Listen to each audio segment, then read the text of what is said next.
अत्तर आहे. अत्तर आहे. मग जर ही अत्तर आहे, ह्या अत्तरला तुमची शक्ती इथं आणून ठेवती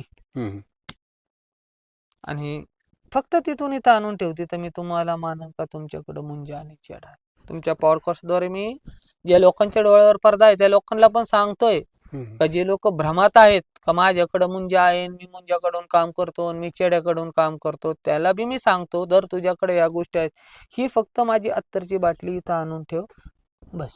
मी मानतो का तुझ्याकडे एंटिटी आहे. काही लोकांनी ह्या गोष्टीला धरून लोकांवर भीतीचं साम्राज्य निर्माण व्हावं, लोकांनी तुम्हाला घाबरावा, किंवा काही लोकांनी भीतीने तुमच्या नादी लागू नये, किंवा लोकांनी भीतीपायी तुम्हाला दान दक्षिणा द्यावा, पैसा द्यावा, धन समृद्धी द्यावा, यासाठी काही लोक ही ड्रामाबाजी करतात. बळी देणं किंवा हे करणं ते करणं हे आमच्या नाथ संप्रदायामध्ये तर नाही. आणि अंधश्रद्धा ही नाथ संप्रदायामध्ये लांब लांबपर्यंत विषय नाही. का तर नाथ संप्रदायामध्ये लिंबू पण देण्याचा अधिकार नाही, तर अंधश्रद्धा येणार कुठून? ज्यावेळेस पाहिलं तर मग तिच्या अंगामध्ये जी शक्ती ती जागृत होऊन बोलली का भो मी देवी नाहीये, मला देवीचं नाव घेऊन अशा अशा व्यक्तीने पाठवलेलं आहे, तर मी देवीचं नाव घेऊन फिरत होते. म्हणजे असे बी हल्ली आज जगामध्ये खूप लोक आहेत का जे देवीच्या नावाने त्यांची प्रेत किंवा ती भूत त्यांच्या अंगामध्ये संचारतात. आणि देवीचा संचार येतो असं हे कितपत सत्य तर नाही, पण देवीचे गण येणार, देवीच्या यक्षिणी येणार, हे सत्य. आपण कशाहून ओळखायचं का त्यांना बाधा आहे? काही लोकांच्या डोक्यामध्ये हा फोबिया सारखा आजार बसलाय का आमच्यावर बाधा आहे. ऑलरेडी आमच्या शरीर ईश्वराने असं बनवलंय, आम्ही जे विचार करू तेच आमच्यासोबत बनत असतं. काही लोकांना 10% बाधा आहे, 90% लोकांना बाधा नाही. हा फक्त त्यांच्या मनाचा भ्रम आहे. ओम नमो आदेश.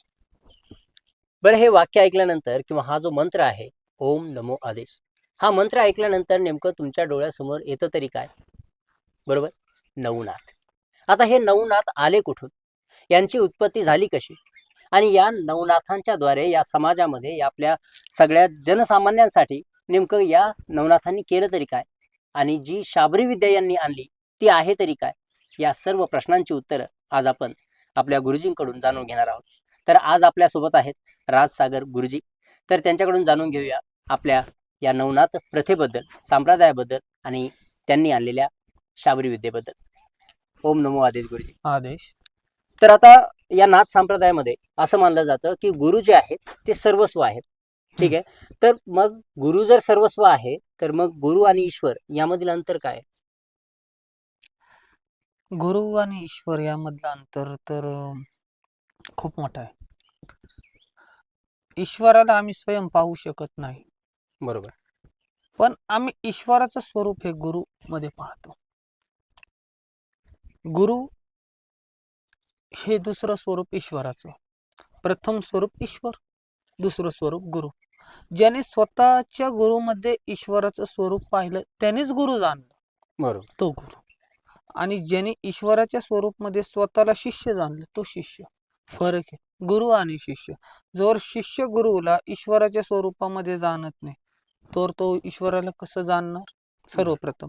आणि जेव्हा तो ईश्वराला जाणतोय, काही शिष्य म्हणतात, आज मी पाहिले का बुवा आम्हाला काही लोकांचा साक्षात्कार आहे किंवा काही देवी देवतांचा साक्षात्कार आहे, पण माझ्या जीवनाच्या अभ्यासामध्ये तुम्हाला सांगण्याचं एक माझं महत्व आहे का जवळ गुरूंची कृपा ही शिष्यावर होत नाही, का गुरूंकडून आत्मस्वरूपी शिक्षण कोणताही साधक घेत नाही, बरोबर, तर तो ईश्वराच्या निगडीत तर नाही जाऊ शकत. का तर गुरु हे एक असं स्तोत्र आहे, ऊर्जाचं स्तोत्र आहे. आमच्या जीवनशैलीमध्ये आम्हाला सत्याच्या मार्गाकडे नेणारं जे स्तोत्र आहे ते गुरु. आणि आमच्या मध्ये ती भावना पाहिजे का आम्ही गुरुला कोणत्या स्वरूपात पाहतोय. बरोबर, गुरुला मनुष्याच्या स्वरूपात पाहतोय, गुरूंला गुरुच्या स्वरूपात पाहतोय, गुरूंला ज्ञानाच्या स्वरूपात पाहतोय, का गुरूंला ईश्वराच्या स्वरूपात पाहतो. हे फक्त कुणावर अवलंबून आहे? शिष्यावर आहे. तर गुरु आणि ईश्वरामध्ये अंतर हा आहे का ईश्वर स्वतः कोणाला दिसू शकत नाही आणि गुरु स्वरूपात ईश्वर सर्वांना दिसू शकतो. बरोबर, हा अंतर आहे गुरु आणि शिष्यामधलं, ईश्वरामधलं. आणि ईश्वर आणि शिष्यामधला अंतर. जवळ शिष्य गुरूंना पूर्णपणे जाणत नाही, गुरूंवर पूर्ण यथाशक्ती श्रद्धा ठेवत नाही, बरोबर. गुरूंना समर्पण करत नाही आणि गुरूंना आपलं इष्ट मानत नाही, तोवर तो ईश्वराला जाणू शकत नाही. हा अंतर आहे गुरु, शिष्य आणि ईश्वर. ईश्वर आणि गुरु. तर मनुष्य जवळ मनुष्य तत्वातून उठत नाही तोवर तो गुरु तत्वात जात नाही. बरोबर. आजच्या काळामध्ये मी खूप लोक पाहतोय, खूप चांगल्या प्रकारे लोकांना मार्गदर्शन करतात, चांगल्या प्रकारे लोकांना साधना वगैरे शिकवतात. आणि आजच्या सोशल मीडियाद्वारे खूप मी पाहतोय का लोकांना चांगल्या प्रकारे, आता बरेचसे लोक जे अंधारात होते, जे काही लोक होते जे लोकांना गुरुच्या नावावर फसवणूक करायचे किंवा कोणत्या अघोरी कृत्याच्या नावावर फसवणूक करायची, किंवा हल्ली आता जीवनामध्ये प्रत्येक गोष्टी च्या माध्यमातून आपण जर पाहतोय कोणत्या ना कोणत्या कारणातून फसवणूक करायची. बरोबर. आज सोशल मीडियाद्वारे ह्या गोष्टी कुठेतरी कमी झाल्या Right. आणि लोकांना सत्य हे उघड आलं, लोकांना सत्य हे दिसायला कळालं. लागलं. तर ईश्वर आणि गुरु हा अर्थ म्हणजे शिष्यामध्ये आहे का शिष्य गुरुला कोणत्या स्वरूपात पाहतात त्याच्यावर शिष्यावरती सगळं काही डिपेंड. डिपेंड आहे. तुमची दृष्टी कोणत्या प्रभावाने बरोबर. गुरूंला पाहते त्याच्यावर डिपेंड आहे आजच्या युगात. Okay okay. तर आता हा जो परंपरा आहे, ही जी परंपरा आहे शिष्य आणि गुरु, गुरु आणि शिष्य परंपरा, हम्म. ही जी नाथ संप्रदायामध्ये चालत आलेली आहे, हम्म. ती कधीपासून चालू झालेली आहे किंवा ही जी परंपरा आहे कोणी चालू केलेली? आता बघा, याच्या पहिले पण बरेचसे पॉडकास्ट झाले असतील, बरेचसे महात्मांनी, बरेचसे जे जाणकार माणसं आहेत, बरोबर. जे व्यक्ती आहेत किंवा ज्यांनी जीवनचरित्रामध्ये बऱ्याचशा काही गोष्टी नाथांविषयी जाणले. हम्म. आज आपण नवनाथ कथासारांना पण पाहतो, बरेच घरामध्ये लोक वाचतात. हा. आणि हे सर्वांना ठाऊक आहे का नाथ संप्रदाय कसा उगम झाला आणि नाथ संप्रदायाचा उगम स्थान कोण आहे. बरोबर. आणि नाथ संप्रदाय शिवपार्वतींपासून नंतर मग त्याच्यानंतर मोठ्या बाबांपासून बरोबर. गुरु परंपरा ही पहिल्या काळा आधी अनादा कालापासून चालत आली, शिव पार्वतीपासून चालत आली. बरोबर. शिवाचे पहिले शिष्य कोण होते? शिवाचे पहिले शिष्य म्हणजे पार्वती. आणि दुसरे त्यांच्यानंतर जर आम्ही शिष्य म्हणू तर मोठे बाबा मच्छिंद्रनाथ. बरोबर. पहिला वाजता शिवांनी पार्वतीलाच केला. Right. तिथून ही गुरु शिष्य परंपरा ही शिव आणि पार्वतीच्या कालापासून चालत आहे. आता मी असं ऐकलंय की नवनारायणने पुन्हा जन्म घेतला त्या नवनारायणांनी. तर म्हणजे या काळामध्ये ज्यावेळी नवनाथ आले त्या काळामध्ये असं भगवंताला काय वाटलं असेल की त्यांनी नवनाथाला या ठिकाणी पाठवलं आणि शाबरी विद्येची निर्मिती जी आहे करायला सांगितलं? हे पहा, भगवंताला वाटले आणि भगवंताने पाठवले, हा जो भाग तुम्ही बोलले अति डीप आहे आणि ही पण माहिती प्रत्येकाला व्हायला पाहिजे. मला तुम्ही एक प्रश्न विचारला, खूप चांगला. मला हे सांगा, भगवंत म्हणजे कोण? आता जे विष्णू आहेत त्यांचेच अवतार आता हे नवनारायण सांगितले जातात, विष्णूचेच अवतार. मग आता त्या ठिकाणी आता मी जशा पद्धतीने जी गोष्ट ऐकली आहे तर त्या पद्धतीने सांगतो की या नवनारायणची जी एक आपण म्हणून मीटिंग म्हणू ती झाली आणि प्रत्येकाला एक एक जन्म, म्हणजे तुम्ही जे आहेत मच्छिंद्रनाथ होणार, तुम्ही गोरक्षनाथ होणार, अशा पद्धतीने ज्या पद्धतीने तुम्ही अगोदर सांगितलं की भक्तिसारमध्ये नवनाथ भक्तिसारमध्ये ते सांगितलेलं आहे. हो. तर अशा पद्धतीने ती म्हणजे जी नाथ संप्रदाय आहे तो आलेला आहे असं. आता तुमचा प्रश्न आहे का नाथांना पृथ्वीवर अवतार घ्यायला लावले, तर ईश्वराची काय इच्छा असणार का नाथांना पृथ्वीवर पाठवलं? सर्वप्रथम त्या काळी काय चालायचं, अंधकाराचं जीवन होतं, लोकांना लवकर सत्याचा मार्ग कळत नव्हता आणि लोक अस्पुरी शक्ती असुरी जी आहे, जी अंधकारामध्ये चालते, जसं प्रेत पिशाच टोनाटोडगा लोक पहिले करायचे, ह्या शक्तीचा उगम जास्त होता त्या काळी. आणि मग त्या शक्तीचा उगम जास्त झाल्यानंतर जशा तुम्ही सेवेकरी आहात, आम्ही सेवेकरी, असंख्य सेवेकरी आहेत नाथांचे, तसे त्या काळी पण विष्णूंचे सेवेकरी किंवा ब्रह्मांचे सेवेकरी किंवा शिवांचे सेवेकरी ते त्यांचा धावा करायचे, एक आपल्या बोलण्याच्या आपल्या पाहण्याच्या दृष्टिकोनाने. आणि जेव्हा ते भक्त, आपण म्हणतो ना भक्त और भगवान का अंतर बहुत सौम्य होता है. भक्त ज्या दृष्टीने ईश्वराला पाहतो त्या दृष्टीने ईश्वराचा आनंद, ईश्वराची लीला, ईश्वराची माया त्या भक्तावर होत राहते.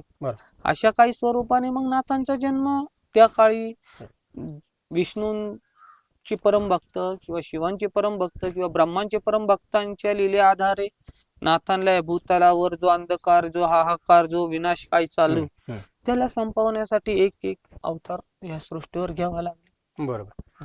तर आता ज्याप्रमाणे तुम्ही सांगितलं शाबरी विद्या पण आहे यामध्ये, तर ही शाबरी विद्या कशी निर्माण झाली किंवा कशी उत्पन्न झाली? आता बघा, याच्यापूर्वी हा. पण पॉडकास्ट मध्ये प्रश्न विचारला का साबरी म्हणजे काय. साबरी म्हणजे काय, सौम्य भाषेत बोललेली बोली भाषा. अच्छा, सौम्य. सौम्य भाषेमध्ये रचलेली, ज्या भाषेमध्ये नाथांनी रचली, ज्या ज्या प्रांतामध्ये नाथ गेले, मी पूर्वीच्या पॉडकास्ट मध्ये पण बोललो, ज्या ज्या स्थानावर नाथ गेले, ज्या ज्या ठिकाणी जी व्याख्यान काव्यरचना चालू होती, त्या भाषेमध्ये सौम्य स्वरूपात नाथांनी ती मायबोली रचली. त्याला आज आपण साबरी बीज मंत्र, जसं साबरी बीज मंत्र आपण बोलतो, तर हे बीज जे स्वयंनाथांनी बोली भाषेत रचले.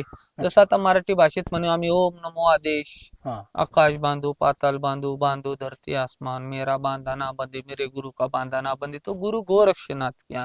तर हे जे बीज आता हे हिंदी माध्यम ज्या संस्कृतीच्या ठिकाणी गेले, त्या संस्कृतीच्या ठिकाणी त्यांनी त्या मायबोलीमध्ये ती भाषा त्या लोकांना समजण्यासाठी आणि त्या लोकांनी पूर्ण त्या गोष्टीचा उपभोग घेण्यासाठी ती भाषा बोलली गेली. अशा प्रकारे बंगाली, बंगाल प्रांतात पण बाबा होते, विविध ठिकाणी जे बाबा फिरले, तर त्या ठिकाणच्या मायबोलीमध्ये त्यांनी ते काव्य रचलं. ते काव्य रचल्याने आपण त्याला साबरी विद्याचा प्रसार म्हणतो. म्हणजे एकंदरीत ज्या ठिकाणी ते राहिले त्याच ठिकाणची जी बोली भाषा आहे, त्या भाषेमध्ये बाबांनी ते काव्य रचना रचली. आता याचे काही प्रकार पडतात का? आता याचे 4 प्रकार पडतात. झुमरी साबर, रवैय साबर, बरबरी साबर, असे 4 प्रकार पडतात. आणि ज्या ज्या भाषेमध्ये बाबा गेले, ज्या ज्या ठिकाणी बाबा गेले, त्या ठिकाणी त्यांनी एक एक वेगळ्या बोली भाषेमध्ये काव्य रचना रचली. अच्छा, म्हणजे हे जे 4 प्रकार जे आहेत ते सारखेच आहेत की त्याच्यामध्ये काही अंतर आहे? इस्लामिक पण शाबर आहे, बरबरी पण आहेत, त्यांचे वेगवेगळे प्रकार आहेत. ओके. इस्लामिक तंत्रामध्ये, इस्लामिक साबर तंत्रामध्ये पण ज्या गोष्टी वापरतात त्या झुमरीमध्ये नाही वापरत, तलहियामध्ये नाही वापरत. आणि झुमरीमध्ये लोक मृत्यू गोष्टीपासून कार्य करतात, तर इस्लामिक मध्ये ज्याला गाडतो आपण, तशा प्रकारापासून, म्हणजे ज्याचं काव्य वेगळ्या वेगळ्या स्थानापासून रचलं गेलं. म्हणजे ज्या ठिकाणी जी प्रथेची प्रचलितता झाली त्या ठिकाणापासून ते रचले. ओके. तर आता ही शाबरी विद्या ज्यावेळेस आली त्यावेळेस मी असं ऐकलं की जे आदिवासी वर्ग आहे त्यांच्यामध्ये याची जी आवड आहे खूप जास्त होती, वरच्या स्तरापर्यंत. नाही, आपण असं म्हणू शकत नाही का त्या वर्गापर्यंतच होती. बघा कसं आहे का, ज्या माणसाला, म्हणजे एक माणसाचं एक ध्येय असतं का, भाऊ मला हे ध्येय गाठायचंय, बरोबर, आणि हे ध्येय गाठल्यानंतर मला ह्या गोष्टीमध्ये यश प्राप्त करायचं. तर ज्याला ह्या गोष्टीमध्ये यश प्राप्त करायचं, आणि नाथांनी, सर्वप्रथम नाथांनी ज्या व्यक्तीला निवडलं या कार्यासाठी, त्यांनी ह्या गोष्टीमध्ये यश प्राप्त केलं. आपण प्रथम एका कोणत्याही गोष्टीला किंवा एका कोणत्याही मनुष्याला, एका कोणत्याही वर्गाला बोलू शकत नाही का याच्यामध्ये प्रचलितता जास्त होती. सौम्य ज्याच्यामध्ये जशी शक्ती तसे त्या व्यक्तीने त्याला ग्रहण केलं. आता आपला विषय होता की गुरु शिष्य, तर या गुरु शिष्य परंपरेमध्ये जसं नाथ संप्रदायामध्ये, समजा आता मी एक साधक आहे आणि किंवा मला साधक व्हायचं आहे नाथ संप्रदायामध्ये, तर त्याच्यासाठी काही पात्रता वगैरे लागते? मनुष्य सर्वप्रथम सेम आहे. ईश्वराने प्रत्येकाची गणना एक सारखी केली. ईश्वराच्या ठिकाणाहून कोणत्याही गोष्टीचा मतभेद, उच्च नीच, काळा गोरा ह्या गोष्टीचाही नाही. तर त्याची लेवल ही प्रत्येक मनुष्याची आहे, लेवल प्रत्येक जीवाची आहे. या सृष्टीच्या चराचरामध्ये जी पण गोष्ट आहे त्याची लेवल सेम आहे. कोणी उंच नाही, कोणी नीच नाही. फक्त तुमचा अध्यात्म घेण्याचा मार्ग कसा आहे याच्यावर अवलंबून आहे, का तुम्ही कोणत्या पद्धतीने ग्रहण करू शकता. बरोबर, याच्यावर. आता बऱ्याच ठिकाणी आपल्याला ऐकायला मिळतं की नवनाथाची पूजा आहे, सेवा जी आहे, तर ती स्त्रियांनी करू नये किंवा करता येणार नाही. सर्वप्रथम हा माणसाचा गैरसमज आहे. मी माझ्या पहिल्या पॉडकास्ट मध्ये पण या प्रश्नाला माझा विरोध आहे. बघा, ज्या काळी बाबा भ्रमण करायचे, मला तुम्ही सांगा, तुमच्या दरवाजामध्ये जर कोणी साधू महात्मा आले तर तुम्ही त्यांना भिक्षा देणार का तुमच्या घरच्या स्त्रिया देणार? घरच्या स्त्रिया. कोण देणार? मग ज्या काळी बाबा भ्रमण करायचे त्या काळी बाबांना भिक्षा स्त्रिया द्यायच्या का पुरुष द्यायचे? स्त्रिया. मग स्त्रियांना का अधिकार नाही? जर त्यांना अधिकार भिक्षा देण्याचा आहे तर नाथांची सेवा करण्याचा अधिकार नाही असं कोणत्या धर्मग्रंथात आहे? नाथ संप्रदाय सौम्य आहे. हम्म. पशु पण नाथांची सेवा करतो, बरोबर. मनुष्य पण नाथांची सेवा करतो. मनुष्य पण एक पशुच आहे ईश्वर सृष्टीमध्ये. आता जी सेवा वगैरे आहे. आणि दुसरे लोक म्हणतात का भो स्त्रियांनी नाथांची सेवा करायला नाही पाहिजे. हम्म. तर मला ह्याचं रिझन सांगा. आज नाथ संप्रदायाचा जो पण कार्यभार आहे, हम्म. साधारण आमच्या घरी नाथांची पोथी लावली आणि आपल्याला पोथीला नैवेद्य करायचं, तर हे कोण करतं? स्त्रियाच करतात. मग स्त्रियांना अधिकार का नाही? या प्रश्नाचा तुमच्या पॉडकास्टद्वारे मी त्या लोकांना उत्तर आहे. बरं. स्त्रियांना जेवढा अधिकार आहे तेवढा अधिकार पुरुषांना आहे. बरं. जेवढा अधिकार पुरुषांना आहे तेवढाच अधिकार स्त्रियांना आहे नाथ संप्रदायामध्ये. नक्कीच. तर आता काही ठिकाणी असं पण सांगतात की पारायण करते वेळी काही पथ्य असतात. तर आता तुम्ही जे प्रेक्षक आहेत आपले त्यांना काय सांगू शकता की जे पारायण करते वेळेस काय काय काळजी घ्यायला पाहिजे? हे बघा, आता पारायणाचे कोणी लोक 3 दिवसाचं करतो, हा. कोणी 7 दिवसाचं करतो, कोणी 9 दिवसाचं करतं.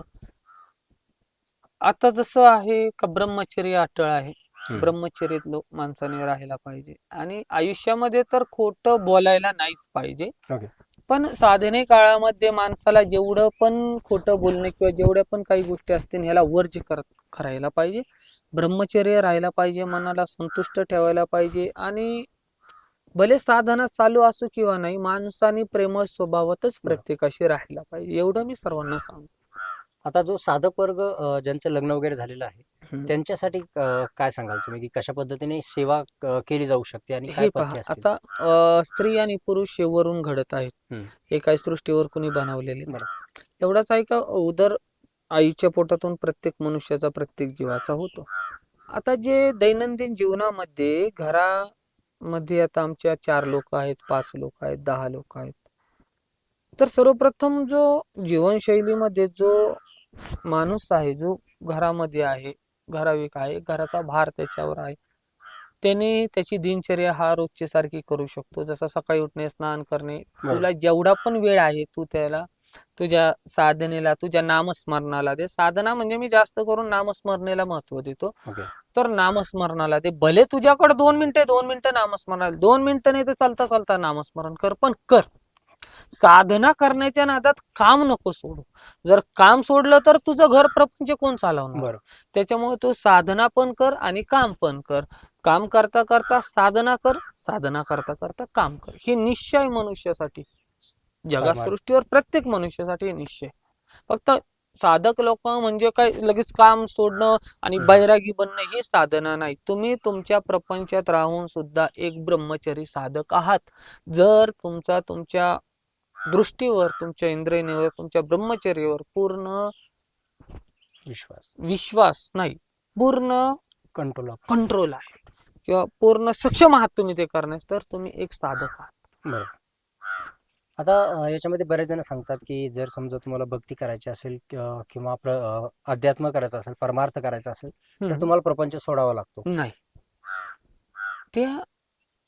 त्या गोष्टी आता कशा असतात, काही काही साधना असतात 41 दिवस, 61 दिवस, 51 दिवस, 21 दिवस, 11 दिवस. आता त्या काळामध्ये कसं असतं का जे साधक असतात, जे विविध प्रकारच्या शक्त्यांना स्वतःच्या हस्तगत करतात, विविध प्रकारच्या शक्त्यांना स्वतःच्या हस्तगत करण्यासाठी ते ती क्रिया करतात. ते क्रिया करण्यासाठी आता काय ब्रह्मचर्य अटळ आहे आणि ब्रह्मचर्य अटळ असल्यामुळं काही लोकांचा बघण्याचा दृष्टिकोन कसा आहे, हा घरी राहिला तर याचं ब्रह्मचर्य तुटल किंवा ह्याचं लक्ष वेगळीकडे जाईल. आता आपण घरामध्ये असतो तर आपल्या घरामध्ये छोटे बाळ असतात, मग ते बाळ येतात किंवा साधनेमध्ये अनेक विविध प्रकारच्या बाधा येऊ नये, त्यामुळं थोडक्यात ते सांगतात का तुम्ही घर सोडून साधना करा. आता संप्रदायामध्ये जसं तुम्ही साधनेचा विषय काढला, तर अशा कोणकोणत्या प्रकारच्या साधना आहेत जो प्रपंचामध्ये राहून सुद्धा व्यक्ती करू शकतो? जसं तुम्ही नामस्मरण सांगितलेलं आहे. नामस्मरण मी माझ्या आयुष्यामध्ये नामस्मरण हे सगळ्यात मोठे साधन समजतो. का तर साधना तशा विविध प्रकारच्या आहेत. जसं जो पण मनुष्याला जी सिद्धी प्राप्त करायची किंवा ज्या सिद्धीमध्ये त्याला विपून व्हायचं, एखाद्या सिद्धीला वश करायचं, अनेक प्रकार आहेत, प्रकार खूप आहेत आणि त्या गोष्टींना उघड करण्यासाठी किंवा त्या गोष्टींना करण्यासाठी जो साधक साधना करतो, आता ज्या त्या साधकाच्या मनावर आहे का त्याला बरोबर. साधना कोणत्या प्रकारे, कोणती सिद्धी त्याला प्राप्त करायची. ओके. जसं साधनाला म्हणजे कोणी अघोरी कार्य करतात, हम्म. कोणी नाथ सांप्रदायिक कार्य करतात. अनेक अनेक प्रकारचे ज्या विद्या आहेत, कोणी बंगाली करतं, कोणी कोकणी विद्या करतं. म्हणजे अनेक अनेक प्रकारच्या विद्या आहेत. आता काही इस्लामिक तंत्रामध्ये पण तिलिस्मी इलम असतात, रहमानी असतं इलम, सुलेमानी असतात, अजून तुम्हाला सांगतो जलाली असतात, नुरानी असतात. ही ज्याची त्याची साधना वेगळी असते. अच्छा. याच्या पलीकडे पण एक इलम येतो जो सिपली इलम आपण म्हणतो. म्हणजे अशा अनेक प्रकारच्या विद्या आहेत. आता ते साधकावर आहे का त्याला साधना कोणती करायची. बरोबर. कोणी भैरव साधना करतात. ते भैरव साधक पण आज खूप आहेत. एक चांगल्या प्रकारे ते रात्रभर साधना करत असतात भैरव साधक पण. हम्म. तर असे अनेक अनेक प्रकारे भैरव साधक आहेत. अघोरी पण साधक आहेत. म्हणजे ज्यांना ज्या प्रकारे साधना करायच्या ते मनुष्य त्या प्रकारे साधना करतात. आता हे अघोरी तंत्र हे शब्द तुम्ही आता यूज केलेले आहे, तर हम्म. अघोरी बद्दल काय सांगाल तुम्ही? आता अघोरी बद्दल तर सर्वांनाच माहित आहे. अघोरी म्हणजे काय आहे. हम्म. अघोरी कुठं कार्य करतात आणि अघोरींचं कार्य कसं हे प्रत्येकाला ठाऊक आहे. हम्म. का अघोरी म्हणजे लोकांपासून दूर राहतात. हम्म. ते स्मशानामध्ये क्रिया करतात. चिताभस्म शरीराला लावतात. ते ब्रह्मचरित असतात. हे अनेक असे अघोरींमध्ये प्रकार आहेत. अच्छा.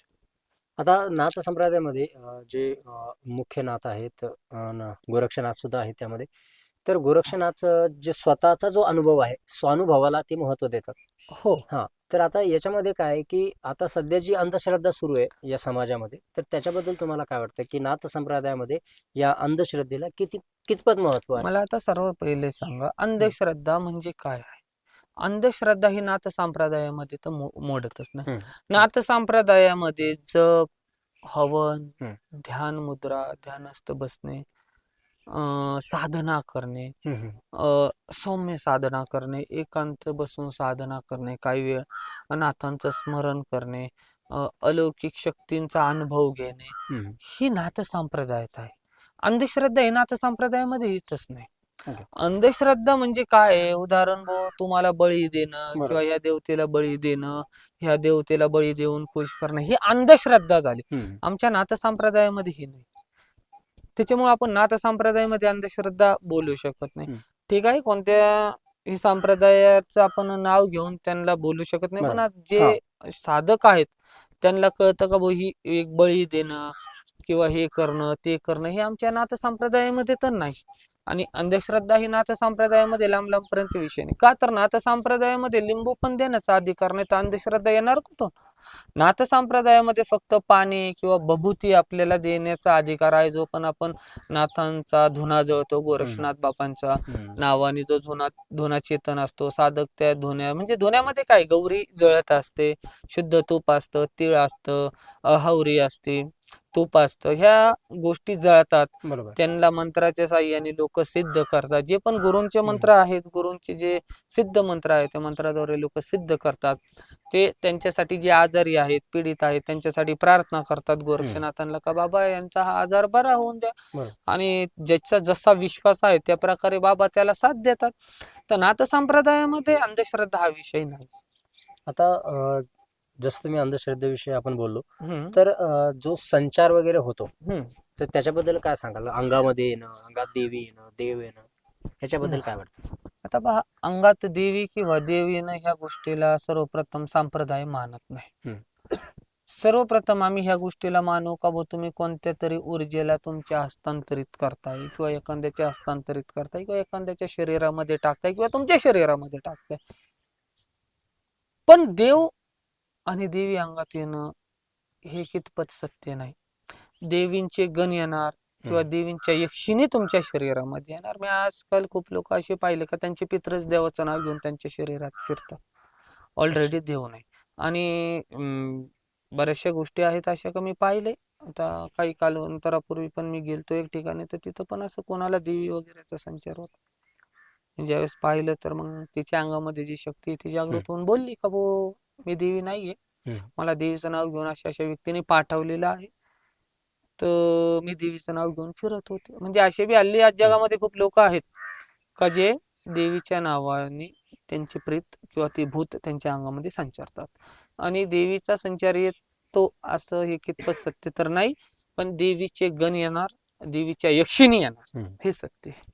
आता तुम्ही आता सांगितलं की जे भूत वगैरे किंवा जे आपण म्हणतो पाठवलं वगैरे तुम्ही आता म्हटले दुसऱ्याच्या शरीरामध्ये, हो. हे कितपर्यंत लाईक शक्य आहे? आणि दुसरी गोष्ट म्हणजे त्याच्या जे परिणाम आहेत ते कशा पद्धतीने आपल्याला दिसून येतात, म्हणजे आपल्याला कळेल की आता याच्यामध्ये भूत आहे किंवा करणी वगैरे त्या त्या पद्धतीचा काहीतरी प्रकार आहे. आता पहा, ज्या वेळेस आपण बघतो मी भूत, ते लोक जे काही लोक विद्या शिकलेले असतात, बरोबर. जसं विविध प्रकारचे विद्या शिकतात लोक, तर काही मृत आत्मे वश करून हम्म.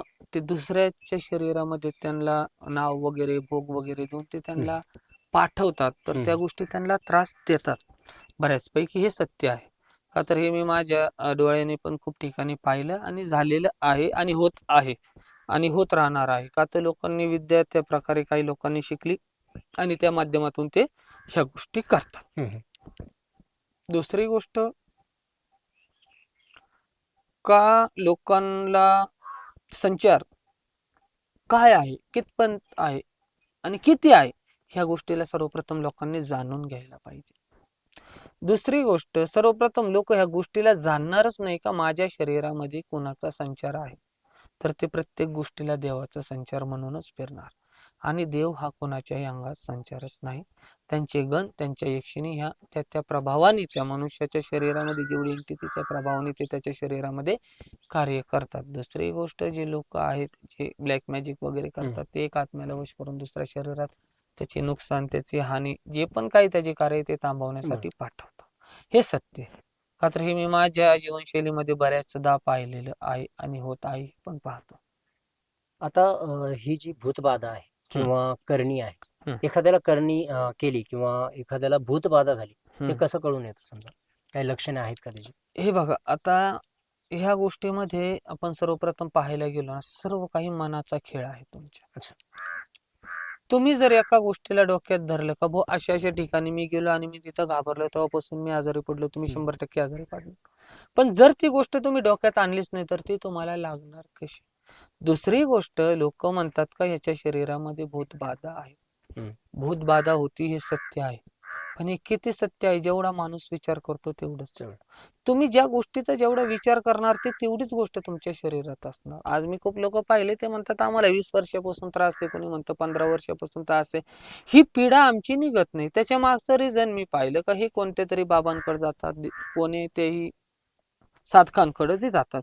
तर साधकांकडे गेल्यानंतर ते त्यांना सांगतात किंवा ते अशी घुमतात, तर घुमल्यानंतर लोक म्हणतात बो असं आहे आणि ते बोलू लागतात. हम्म. तर त्यावेळेस मी त्या व्यक्तीला प्रश्न करतो, भू तू आता घुमतोय, तुझ्या शरीरामध्ये दैविक किंवा ते भूत प्रेतिक जे संचार येतात, हम्म. तर तुला ह्या गोष्टी जाणवतात का?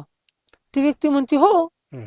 मग मी म्हणतो ठीक आहे बो, आता तुला ते संचार वगैरे आल्यावर बघू. मग मी किंवा असे कोणाला सांगतो का बो त्यांना टच करा हम्म. किंवा त्यांना विचारा, त्यांना स्पर्श करा कोणत्या गोष्टीने, लाकडाने किंवा मोरपिसाने. जसा तुम्ही त्यांना स्पर्श करता ते होशवर असतात. मग आपण कशाहून ओळखायचं का त्यांना बाधा आहे? बरोबर. काही लोकांच्या डोक्यामध्ये हा फोबिया सारखा आजार बसलाय का आमच्यावर बाधा आहे. ऑलरेडी आमच्या शरीर ईश्वराने असं बनवलंय, आम्ही जे विचार करू तेच आमच्यासोबत बनत असतं. काही लोकांना 10% बाधा आहे, हम्म. 90% लोकांना बाधा नाही. हा फक्त त्यांच्या मनाचा भ्रम आहे. दुसरी गोष्ट, तुम्ही म्हणता करणीला ओळखायचं कसं? आता करणीच्या विविध प्रकार आहेत. लोक विविध प्रकारे करण्या करतात बरोबर. किंवा कोणाला करणी करून लोकांना बर्बाद करण्याचा पूर्ण प्रयत्न असतो किंवा लोकांना मारण्याचा प्रयत्न असतो किंवा लोकांच्या काही गोष्टी असतात, त्यांचे पैसे किंवा त्यांच्या धनदौलती हडप करण्यासाठी काहीतरी एक शक्ती त्यांच्या मागे लावून देणं. बरोबर. करणी होत असते. करणीचा प्रभाव कसा होतो? माणूस एकदम असं वाळून जातो, त्याचं मन अस्वस्थ होतं, त्याचे डोळे पूर्ण खोल जातात आणि त्याची बोलण्याची त्याची बुद्धी पूर्ण भ्रष्ट होती. त्याला आपण करणे हा प्रकार म्हणतो. पण मला एवढं कळतं, जर तुम्ही तुमच्या ज्या इष्टांना मानताय किंवा तुम्ही परमेश्वराला मानताय, जर तुमचा पूर्ण विश्वास इष्ट आणि परमेश्वरावर असेल, तर तुम्हाला कधी या गोष्टी तुमच्यापर्यंत येऊ शकत नाही.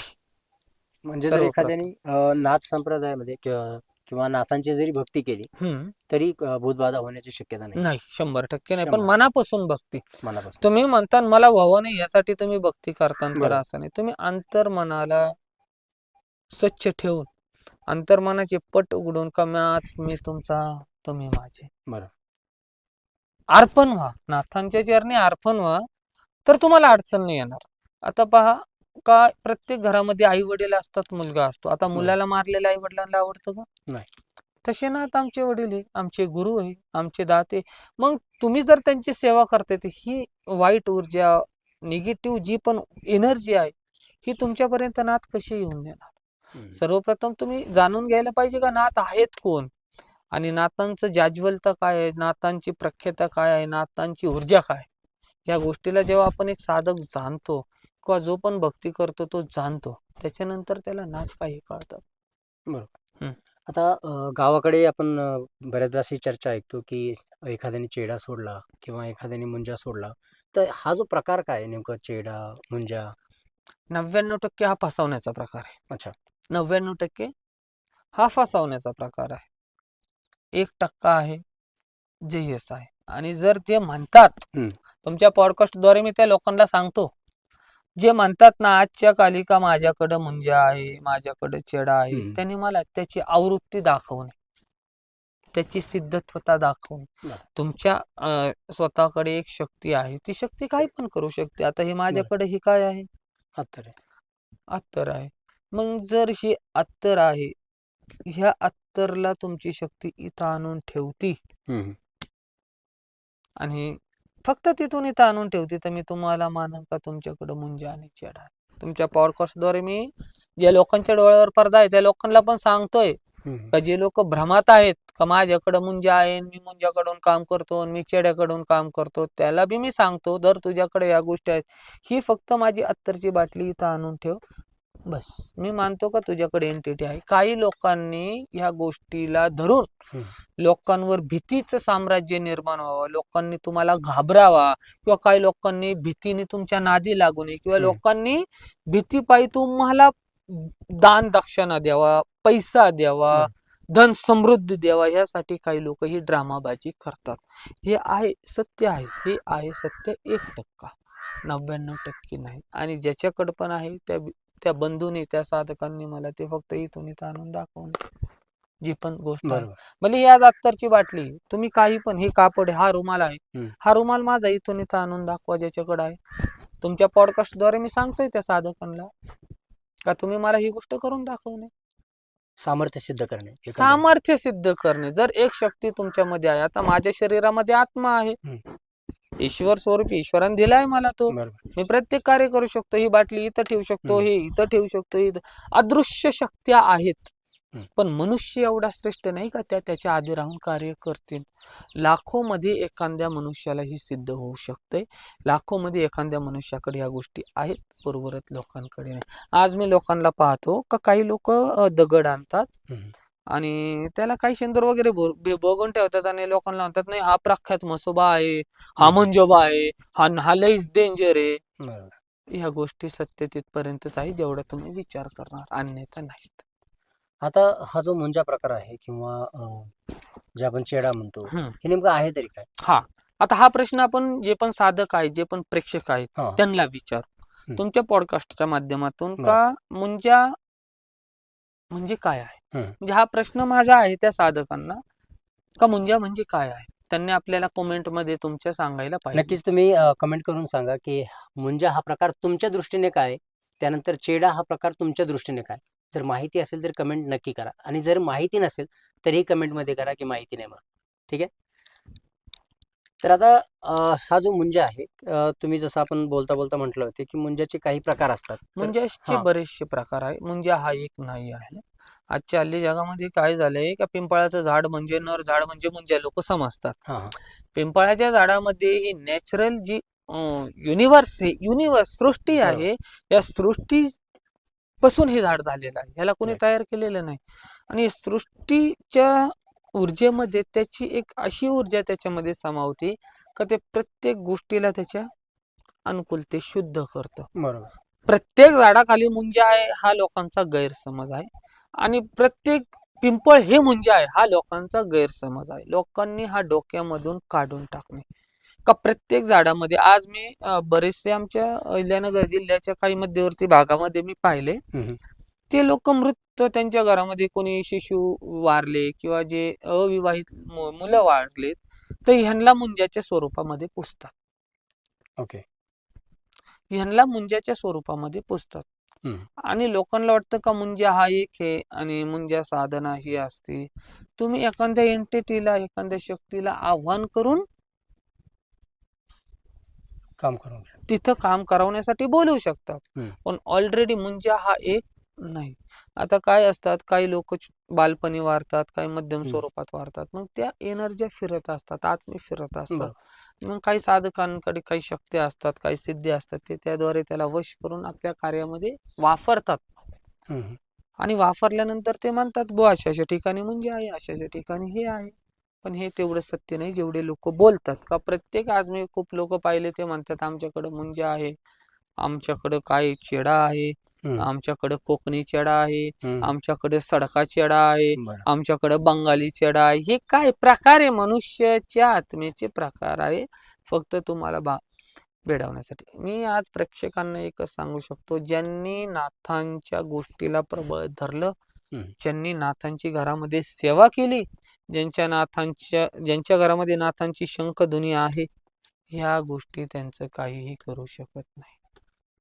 तर माझा आता तुम्ही जे प्रश्न केला होता की बोलला होता की आव्हान, आपण कोणाला देवाला आव्हान करून जे आहे आपल्या कामासाठी बोलून घेऊ शकतो आणि ते काम करून घेऊ शकतो. हो. तर आता याच्यावरतीच या बेसिसवर माझा पुढचा प्रश्न असा आहे की आपण बऱ्याचदा असे मंत्र बघतो की तुम्ही भगवान की दुहाई, तुम्ही इसकी दुहाई, जे दुहाई देतात किंवा आव्हान करतात, तो जो खरंच मग ती दुहाई दिल्यानंतर तो देवता आहे, दुहाई म्हणजे काय? हं. दुहाई हा एक शब्द आहे. जसं मी तुम्हाला सांगतोय का तुम्ही माझं काम करा, तुम्हाला शपथ आहे. बरोबर.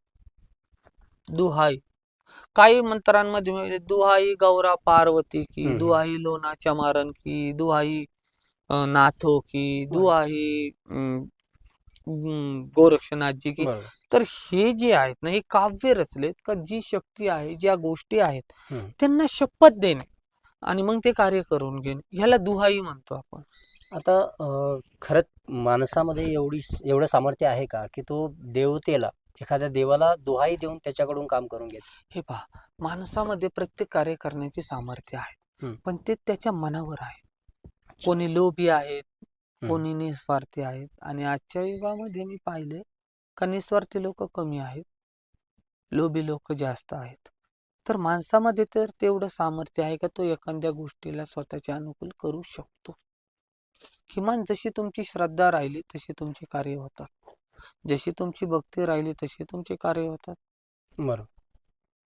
आता जे नाथ संप्रदायामध्ये योग हा प्रकार सुद्धा आहे, योग साधना. तर योग साधनेमध्ये जी कुंडलिनी जागरण आहे, तर त्याबद्दल तुम्ही काय सांगू शकता? कुंडलिनी जागरण करणं आजच्या युगाच्या मनुष्याच्या हाताची गोष्ट नाही. आणि आज बरेचसे लोक म्हणतात का कुंडलिनी जागृत वगैरे, हे आजच्या युगामध्ये लोक करू शकत नाही. दुसरी गोष्ट तुम्हाला सांगतो, कुंडलिनी जागृत करण्याची स्थितीपर्यंत मनुष्याला जाण्यासाठी खूप मोठ्या गोष्टींचा त्याग करावा लागतो, जे आजच्या हल्ली जीवनामध्ये या गोष्टी शक्य नाहीत. फक्त तुम्ही ऊर्जेला तुमच्या शरीराच्या महसूस करू शकता. आमचा 1000 वर्ष आयुष्य नाही का, मी 200-300 वर्ष फक्त त्या गोष्टीसाठी देऊ शकतो. लक्षात आलं? कुंडलिनी जागृत करणं आजच्या काळामध्ये लोकांना एक फक्त वैचारिक गोष्ट वाटते, पण नाही. नाथ संप्रदायामध्ये माया ही भ्रम मानली जाते. नाथ संप्रदायामध्ये माया ही भ्रम मानली जाते. तर याच्यामध्ये काय वाटतं, जे आता आपण जीवन जगतोय, आपण आता बसलोय, बोलतोय, हा खेळ जो चालू आहे सगळा, याला तुम्ही काय म्हणाल? माया की मला भ्रम? एक गोष्ट सांगा, भ्रम आणि मायामध्ये फरक काय? माया अशी जी आहे, जी आपल्याला दिसते पण ऍक्च्युअल मध्ये नाही. आणि भ्रम तो आहे की आपण त्या मायेला रिअल समजतो. हा झाला आपला भ्रम. हे पहा, तुमची आई काय करते? तुमच्यावर प्रेम प्रेम करते. करते. ती काय झाली? माया, आणि तुमचा कोणी शत्रू आहे, तुम्ही हा. त्याच्या प्रती कशा गोष्टीने जगता? क्रोधाने, रागाने, ते काय द्वेषाने, झालं? भ्रम. माया आणि भ्रम मध्ये हा फरक. हम्म.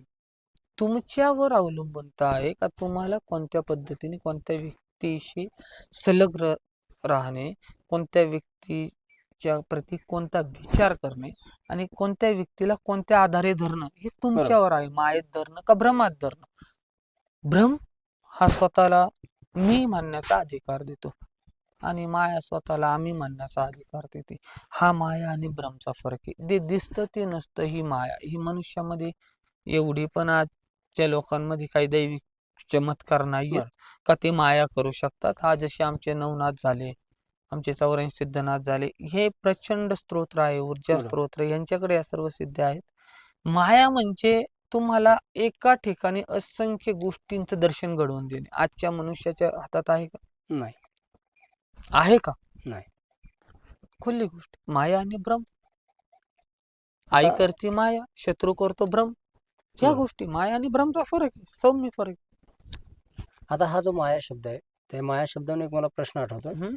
की जे आपण बघतो की नवनाथ भक्तिसागरमध्ये मच्छिंद्रनाथ स्त्री राज्यात जातात.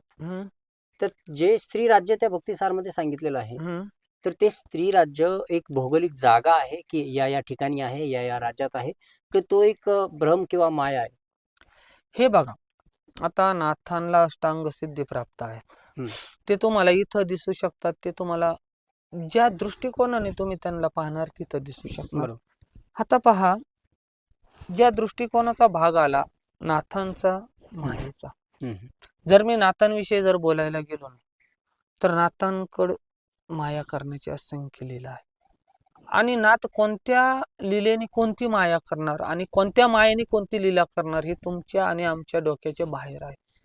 त्याच्यामुळं जे पण लोक बोलतात का बाबाजी आमचे स्त्री राज्यात राहिले, बाबाजींनी आमच्या हे केलं, तर बाबा त्यांच्या मायेने काही करू शकतात. बाबा त्यांच्या मायेने काहीही करू शकतात. बरोबर. ही माया आहे बाबांची आणि ही लीला आहे बाबांची, का ते तुमच्या लीलेने त्यांच्या लीलेने तुम्हाला काही दाखवू शकतात. तर ही माया आणि लीला ही बाबा कोणत्याही प्रकारे करू शकतात. एवढे मोठे सिद्ध पुरुष, एवढे मोठे सिद्ध तत्व आहे बाबांचं, का ते कोणत्याही प्रकारे माया आणि लीला करू शकतात. तर ही एक माया आहे बाबांची, जे तुम्ही बोलले. बरोबर. बाबा तुम्हाला आज ह्या महाराष्ट्राच्या भूमीमध्ये पण दिसणार, हम्म. बाबा तुम्हाला बंगालच्या भूमीमध्ये पण दिसणार. बाबांना तुम्ही ज्या भूमीमध्ये तुमच्या दृष्टिकोनाने पाहणार त्या भूमीमध्ये बाबा तुम्हाला दिसणार. ही माया आहे बाबांची.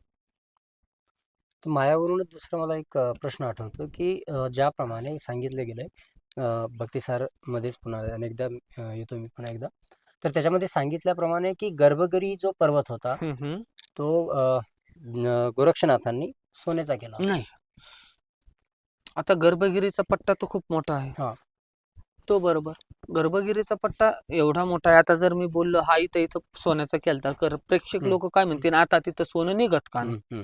बरं. जर आपण ह्या भावनेने जर कोणाला बोलायला गेलो, लोक काय म्हणतील, हा पर्वत सोन्याचा केलता, मग आता इथं सोनं का नाही? म्हणजे लोकांच्या बघण्याचा दृष्टिकोन आहे. बरोबर. तर हा भाग आपण इथं सोडून देऊ. हा.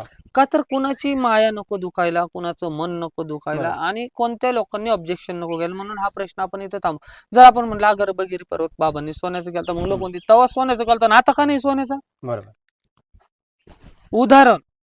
तर त्याच्यामुळे हा प्रश्न आपण इथं थांबू. चालेल का? का सर? तर उद्या जर आपण या प्रश्नावर बोललो तर किती लोक आपल्यावर प्रश्न उचलतील. मग जर सोन्याचा केलता तर आज का नाही? सोना नाही. सोनं आज का नाही? तो माती दगडच काय? तर मग बरं. त्याच्यापेक्षा हा प्रश्न आपण न घेतलेला बरा. नक्कीच. तर माझा आजच्या या पॉडकास्टसाठी एक शेवटचा प्रश्न असा राहील की आपण या ठिकाणी जे मंत्र जो आहे, मंत्र ज्या पद्धतीने आपण म्हणतो की वाणीतून श्रेष्ठ होत असतो, समर्थ होत असतो आणि सिद्ध होत असतो. तर हा आता आता सिद्ध जो होतो तर त्याच्यासाठी वाणी जी कशी पाहिजे आणि कशा पद्धतीने वाणी ठेवल्या गेली पाहिजे? हे बघा, आज आमच्या जीवनशैलीमध्ये आम्ही प्रत्येक गोष्ट बोलतो, हम्म. ही पण वाणी आहे. आम्ही प्रत्येक कुणाला रागवतो, रागात बोलतो, ही पण वाणी आहे. कुणाला प्रेमात बोलतो, ही पण वाणी आहे. तुम्ही ज्या स्वरूपामध्ये त्या मंत्राला घोकताना म्हणजे बोलताना तुमच्या मनामध्ये जी पण अंतर्दृष्टीची लीला चालती बरोबर. ही वाणीमध्ये येते. आता ते तुमच्या आधारे आहे का तुम्हाला मंत्र कोणत्या प्रकारे घोकायचा. दुसरी गोष्ट का सिद्ध मंत्र. सिद्ध मंत्र आपल्याला हल्ली पुस्तकातून तर भेटत नाही आणि मंत्र सिद्ध आहे हे आम्हाला जाणण्यासाठी एखादी गुरूंकडून दीक्षा घेतली तर आपण म्हणतो हा साबरी सिद्ध मंत्र आहे. बरोबर. साबरी सिद्ध मंत्र. साबरी सिद्ध आपण का म्हणतो का आमच्या गुरूंनी त्याला सिद्ध केलाय. आमच्या गुरूंनी लाखो हजारो वेळेस त्याचा प्रयोग केला आणि तो मंत्र तुम्हाला दिला. आपण ह्याला सिद्ध साबर मंत्र म्हणतो. तर ह्याला आपण सिद्ध साबर मंत्र म्हणतो आणि त्याला आपण सिद्ध मंत्र म्हणतो. मंत्र घोकताना माणसाचं हृदय एकदम सौम्य, कुणाही विषयी छळकपट नाही, कुणाही विषयी द्वेष निंदा नाही, कोणत्याही विषयीचा अहंकार नाही, सौम्य पद्धतीने मंत्र जपणे, सौम्य पद्धतीने आपला आत्मा ठेवणे, सौम्य पद्धतीने आपल्या स्वतःची लीला ठेवणे हा मंत्र. आज आमच्या प्रेक्षकांना जे आहे तुम्ही कशा पद्धतीने सांगू शकता की कशा पद्धतीने जी नवनाथाची भक्ती आहे तुम्ही सोप्या पद्धतीने करू शकता? हे बघा, सगळ्यात पहिले नवनाथांची भक्तीचं तुम्हाला सांगतो, अवघड काहीच नाही. कोणत्याही भक्तीचं अवघड नाही. फक्त तुमचा अंतरात्मा शुद्ध पाहिजे, तुमची भावना शुद्ध पाहिजे आणि प्रत्येक मनुष्य पशु पक्षी यांच्याविषयी तुमचे विचार शुद्ध पाहिजे. कोणीही नाथांची सेवा करू शकतो. शुद्ध मन, शुद्ध अंतःकरण आहे जे तुम्हाला नाथांच्या भक्तीमध्ये पूर्णपणे घेऊन जाऊ शकतं. नाथांची भक्ती फक्त शुद्ध अंतःकरणाने होते, कोणत्याही दिखाव्याने होत नाही, कोणत्याही मखमली गादीने होत नाही, कोणत्याही जपमाळेने होत नाही. तुम्ही फक्त अंतर्मनामध्ये नाथ मी तुमचा, तुम्ही माझे, मी तुमचं स्मरण करतोय, बस बस बस. काही मागायचं नाही. निस्वार्थी होऊन भक्ती करा, नाथ तुमचे 100 ने 1000 1% कार्य करतील. पण तुम्ही स्वार्थ ठेवून जर मागितलं तर किमान तो तुम्हाला वेळ लागेल.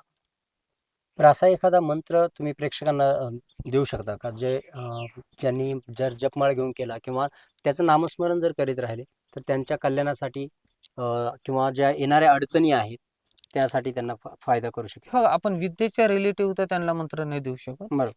पण आपण त्यांना एक सौम्य भाषेमध्ये मंत्र सांगू शकतो. जसं ओम नमो शाबरी शक्ती मम अरिष्ट निवाराय निवाराय मम सर्व कार्य सिद्ध करू करू स्वाहा.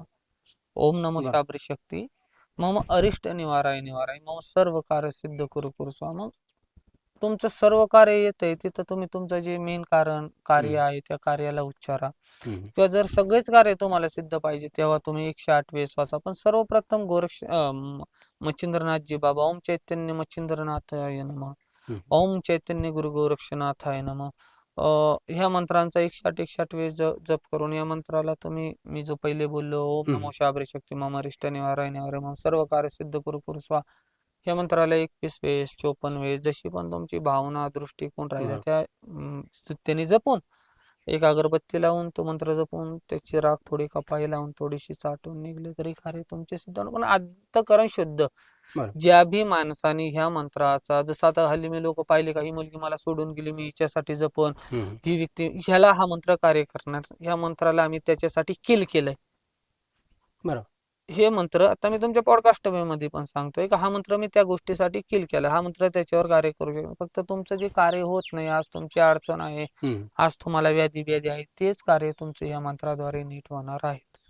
बरोबर. उद्या तुम्ही प्रेम प्रकरण वगैरे ह्या मंत्रामध्ये घेणार हे कार्य होणार नाही. का तर प्रेक्षकांना हे सांगणं पण खूप अवघड गरजेचं आहे. का तर आजच्या युगामध्ये जास्त करून प्रेम प्रकरण वाले लोक जास्त प्रमाणात दुखावलेले आहेत. त्या बिचाऱ्यांसाठी पण आपण ह्या गोष्टी खोलून सांगितलेल्या आहेत. नक्कीच. तर हा जो मंत्र आहे तुम्ही नक्कीच याचं जपमाळ जी आहे ती करणार आहे, नामस्मरण करणार आहे आणि तुमच्या स्वतःच्या कल्याणासाठी, तुमच्या परिवाराच्या कल्याणासाठी या मंत्रांचा, या विधीचा, या पूजेचा उपयोग करून, या भक्तीचा, नाथ संप्रदायाचा उपयोग करून तुम्ही स्वतःचं कल्याण जे आहे करून नक्कीच घेणार आहात. आणि जर काही प्रश्न असतील तर तुम्ही या ठिकाणी कमेंट करून ठेवू शकता, जेणेकरून नेक्स्ट पार्टमध्ये जे आहे गुरुजी आपल्या सर्व प्रश्नांची उत्तरे नक्कीच देतील. आदेश. तर भेटूया पुढच्या व्हिडिओमध्ये. धन्यवाद. ओम नमो आदेश.